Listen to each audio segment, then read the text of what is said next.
Today we are going to start with public facilities, a chapter in your political science book, um, chapter number 7 from the rationalized syllabus, or you can say updated syllabus.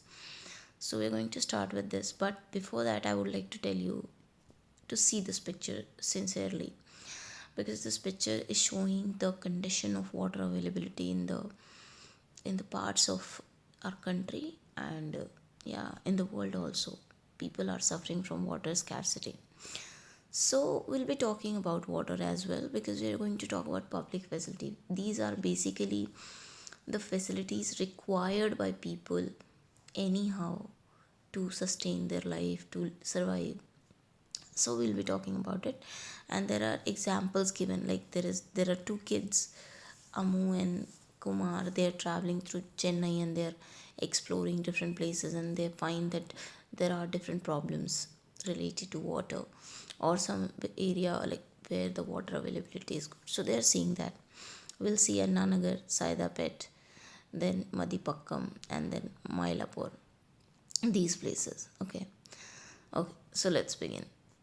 So, first it is saying water and people of Chennai. So, there is a comparison between four areas of Chennai. One is where Mr. Ram Gopal live, which is Annanagar. And in this area, water is even provided to the garden in bungalows. Like there is a proper facility of water, like they have proper availability of water. So when the water is not available inadequate, Mr. Ram Gopal, the person who lives reside there, he calls to the senior officials because he knows them well. So the water board sent a tanker and water is arranged easily. And then in the second condition, or in the second area, there we see Subramanian lives, which is Mylapore. There you say that they people get water once in 2 days, and then they have a private borewell also to meet the needs of the residents of that place. And when they go to borewell, they get the brackish water which is not suitable for drinking. It is like for using in toilets and for washing. So this is the condition. And for the fresh water, they have to pay 5 to 600 per month. Okay, so they buy the uh, water from the tanker, and this water is used for drinking. This way, and few people have installed purification system as well because they have the money. But now we are going to the third position and fourth position, where people are living in a very crucial condition. Let's see. So Siva is a person who lives on rent, and the area is in Madipakkam, and they don't get water properly. They get it once in 4 days, and because of the shortage of water, that person Siva is not able to call his family in Chennai where he lives for working, and Siva buys bottled water for drinking. Next we have Padma. So Padma is a domestic help, okay, and she lives in a nearby slum in Saidapet. So she pays 650 rupees for the rent of that hutment where she lives in the slum, and over that they don't get water and tap bathroom connection like separately. They have a single common bathroom, common tap from where they get the water for drinking, and this comes twice daily for 20 minutes, and they can only fill 3 buckets, and from that 3 buckets they fulfill all their needs of drinking and other domestic work. So this is quite difficult to live sustain this way. Now, why we are talking about water?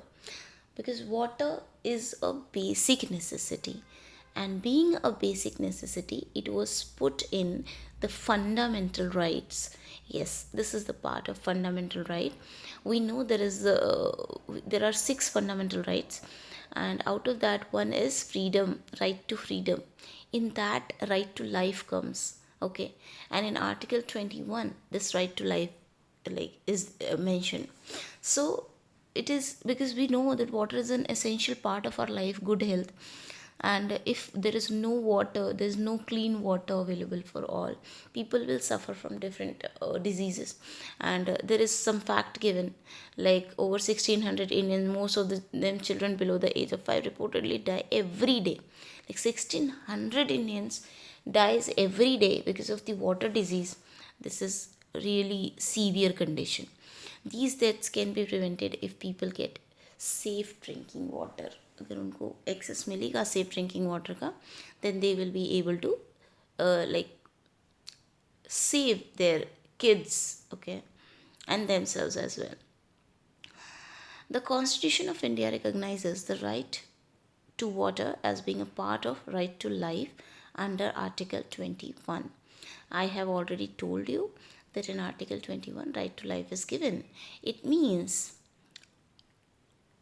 when water is a part of right to life, it is the right to of every person, whether rich or poor, or we can say sufficient amount of water should be provided to everyone every day, which is affordable as well, which is accessible as well, and they should get it every day. And availability should also be there. So in other words, there should be universal access to water. It doesn't mean we're not talking about the universe, we're talking about India.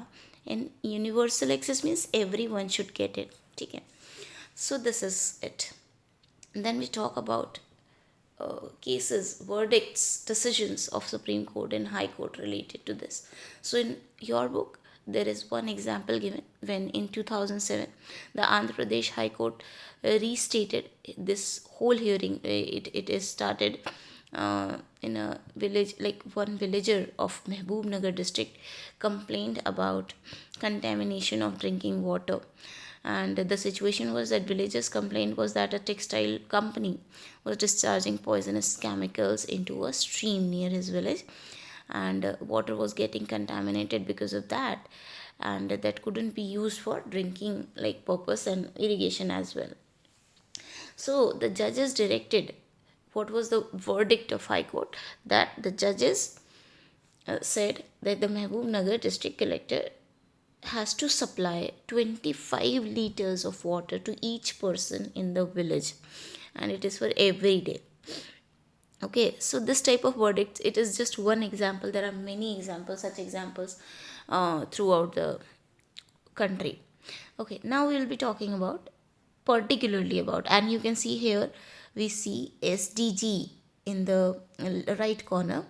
Why SDG? Because you knew, I mean, if you are studying sincerely, so you knew in every chapter there were different sustainable development goals talked about, and there are 17 sustainable goals. It is one of them, like sixth sustainable goal is clean water and sanitation. So it is very important, when it is sustainable developmental goal, we need to achieve it, right? So clean water and sanitation must be provided. Okay, next thing we talk about the definition of public facility. We should understand what is public facility. So like water, there are some essential facilities that need to be provided for everyone.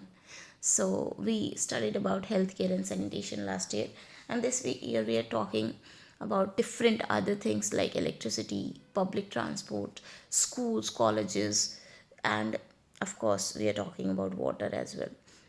So these are basic facilities, or you can say public facilities. Now we are talking about more and more time about public. Why it is public? Because public requires it, and it will be provided by the government. Later we will study the most important. Now there is one characteristics which is very important about these public facility. And what is that? So it is, then when it is provided once, it will benefit many people, like everybody will be benefited in that area.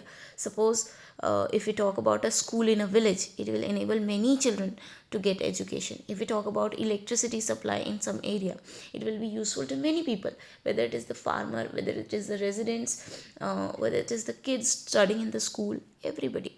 And if we talk about farmers, if there is a pump set set in the village. It will help all the farmers to irrigate the fields. People will open small workshops that run on electricity. Students will find it easier to study, and most people in the village will benefit in some way or the other. So it is again uh, very important characteristics. Only one characteristic which you have to remember is that if once it is provided, it will be helping many people in that area or everybody in that area. Okay, now there again one picture you can see where children are in school uniform. So it is saying, we actually know about it, but yes, our book is so good that it is providing all the instances, examples, and through pictures it is trying to explain you different important provisions in the Indian constitution. So Indian constitution guarantees right to education for all the children between the ages of 6 years to 14 years. So why they are doing this? So that every child in India gets like at least basic education, you know. So, and this right is given in article 21A. You should know about it also. So, and if it is like, if we see the real picture, people are still struggling to provide education to this age group children. Many people are working like activists, and many NGO workers, social workers, they are working for it. Okay, now if we talk about the government's role, so you see that I told you, when we talk about public facilities and it is for the welfare of the people, public, then government has to play an important role. Okay, and it is the whole and sole responsibility of the government. One of the most important function of the government is to ensure that these facilities are made available to everyone. Why it is the responsibility of government? Because if we will provide such facility to the private hands, they will not be able to provide it to all, and secondly it will charge a very high price for everyone. So if you take the example of 7th class book, in which it is written, like if somebody is selling something in the market, they will only sell when they will get the profit. But in case of public facility like school, hospital, private company, will take interest. But if there is some disease spreading out, so it is only the government who will take care. Private companies will not go into it because they will not get benefit, because it's for everyone. They will only attract the people from the rich section of our society. And again the example is there. So public facility is given in those conditions where accessibility should be to the lowest strata of the society. But if we talk about school and hospitals, they are run by private companies as well, because they know that there are people who will pay more. So they will try to get into this business. Similarly, if you're living in the city, you will have seen private companies supplying water through tankers or supplying drinking water in sealed bottle. Yeah, exactly. So I also live in an area where I get the bottled water, like for the drinking purpose. So I know that there are private companies who are selling these to people who can afford only. Hence, these facilities not available to all. Okay, so in that affordable rate. So if we go by the rule that people will get as much as they can pay for, then many people who cannot afford to pay for such facility will be deprived of uh, the opportunity to live a decent life. So that's why it is very important to like pay attention, in the like for the people's welfare by the government, and provide all these public facilities to them. Again, you see a picture on the left side that polio drops are given to, like, to the kids for free to prevent such diseases to spread in our country. Okay, clearly this is not desirable option. Public facility relate to people's basic need. You have to remember this thing. Public facilities are related to basic needs. So if there are public facility available, then only we will be able to survive in a country. Like, not we, but everybody in the country.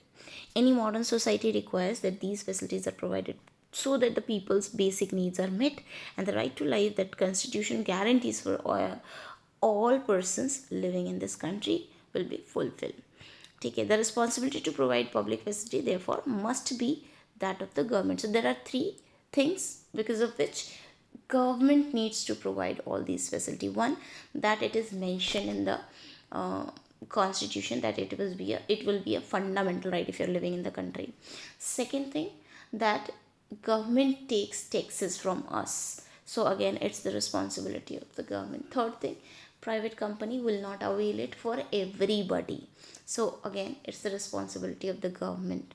Okay, because government is chosen by us in this democratic country, so it is very important for the government to see the needs, to look into the needs of the people. So okay, these are the reason. Now from where they get the money? So government gets money from the taxes which we pay. Also, there are direct taxes. Direct taxes is like when we pay for like whatever water comes, like the we pay the bill, and then there are electricity bill, we pay it like that. Then we have certain different taxes. We pay property tax, income tax, and many other such tax, and GST on every product.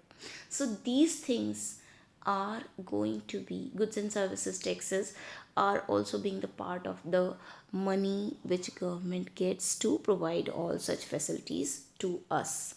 Next, so here in the pie chart it is given how the money is spent by the government in different areas. So they provide some funds to the states also for their working.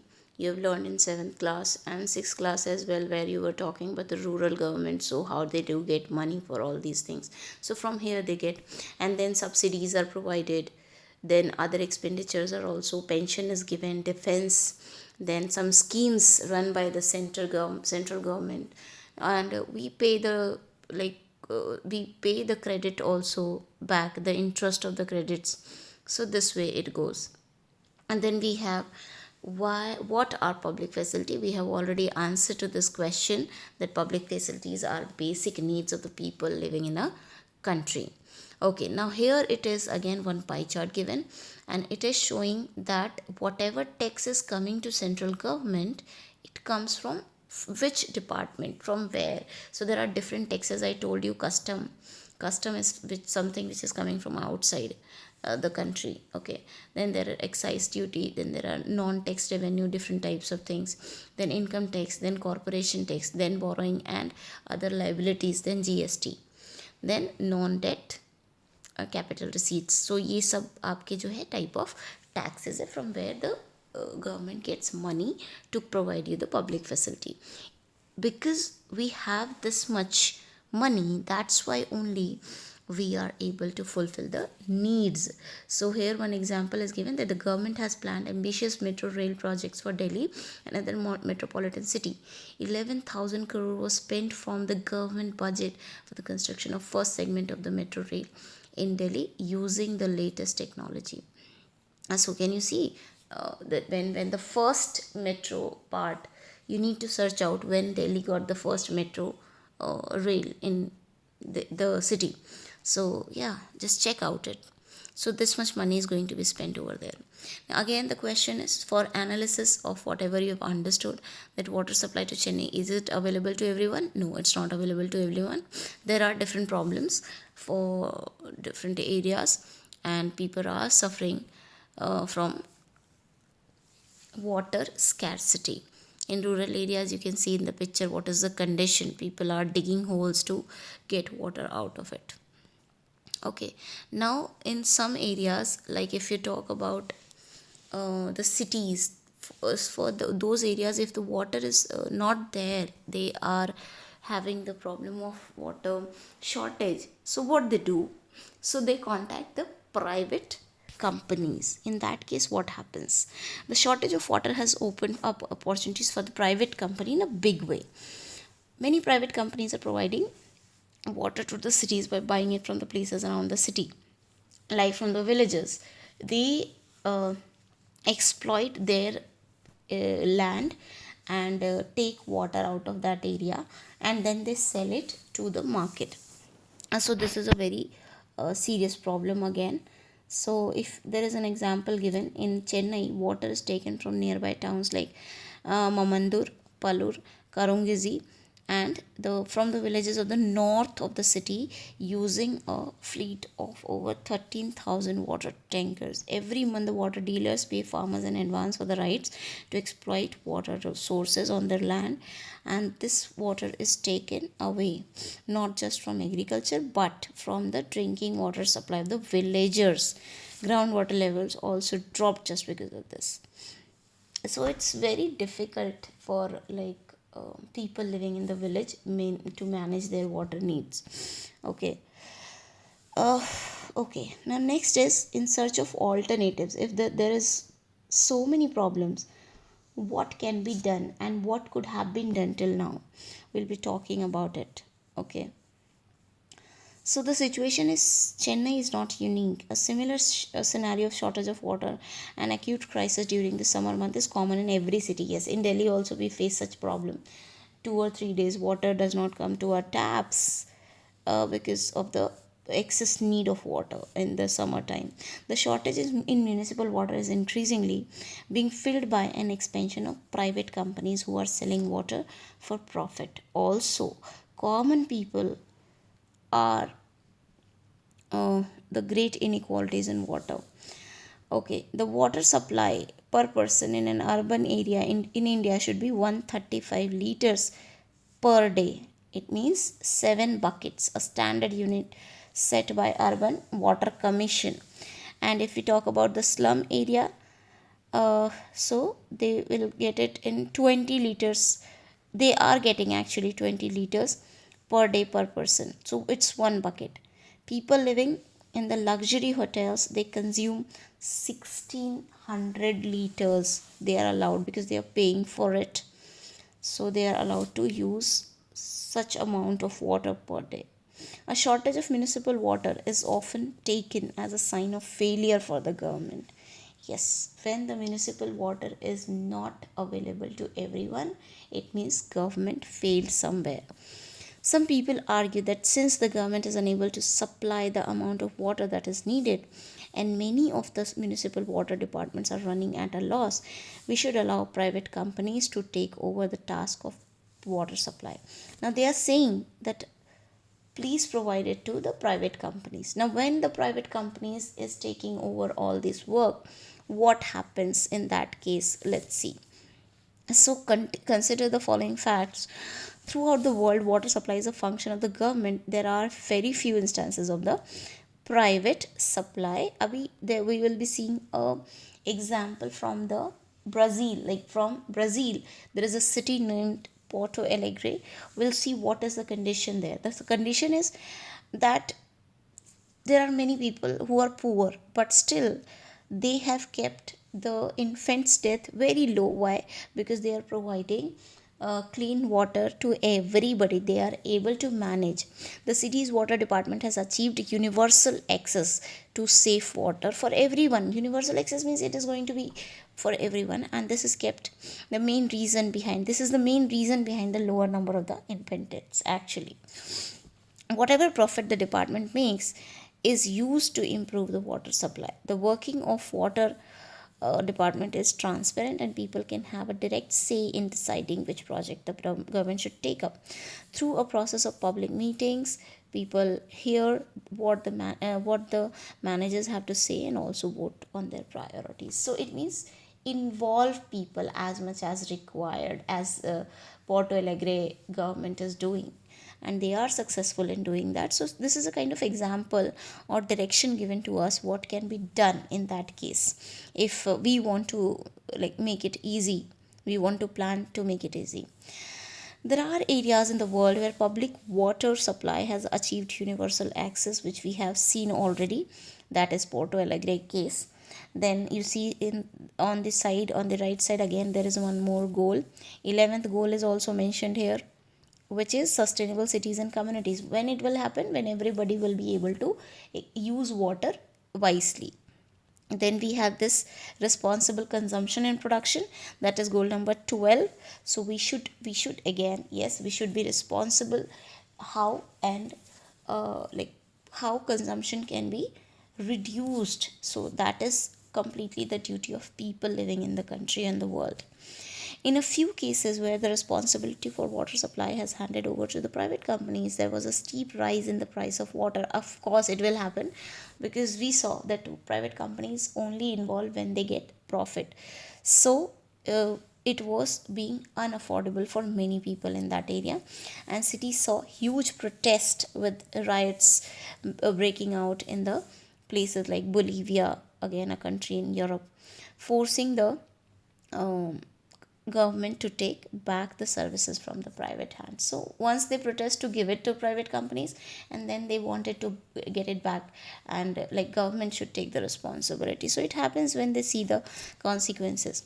Within India, now we will talk about India. So within India, there are cases of success in government water departments through these, sorry, though these are few in numbers and limited to certain areas of their work. So water supply department in Mumbai raises enough money through water charges to cover its expenses on supplying water. So they are taking money, a lot of money, okay, for providing the water facility. In Hyderabad, the report shows that the department has increased coverage and the improved performance and revenue collection. So if the taxes are being paid honestly by the people, it will be easy for the government to manage such things. In Chennai, the department has taken several initiatives for harvesting rainwater to increase the level of groundwater.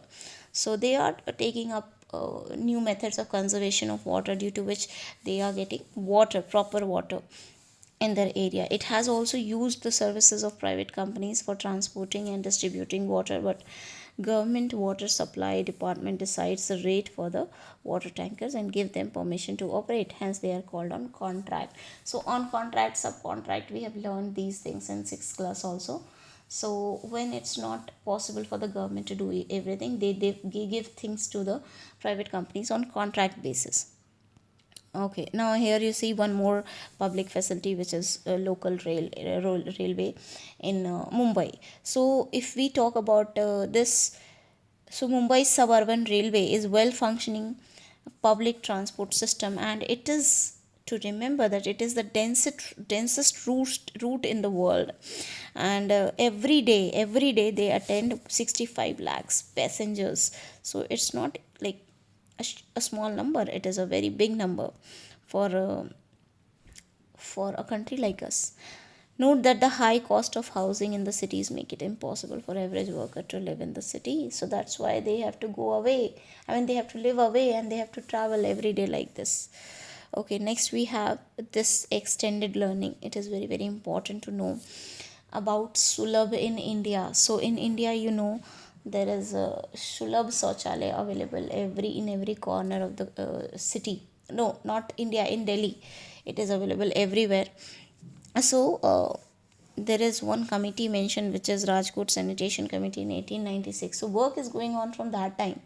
But yes, the Sulabh, which is a non-governmental organization, work to provide uh, for like now it's for 5 decades they are sorting the problem of this problem of sanitation faced by low caste and low income people in India. And it has constructed 85 more than 8500 community toilets, and then 1.5 million household toilets, giving access to sanitation to 20 million people. So these whoever is using such toilets, which are community toilets, which you see on the roadsides, which is available by paying only 2 or 5 rupees for the use of the toilets.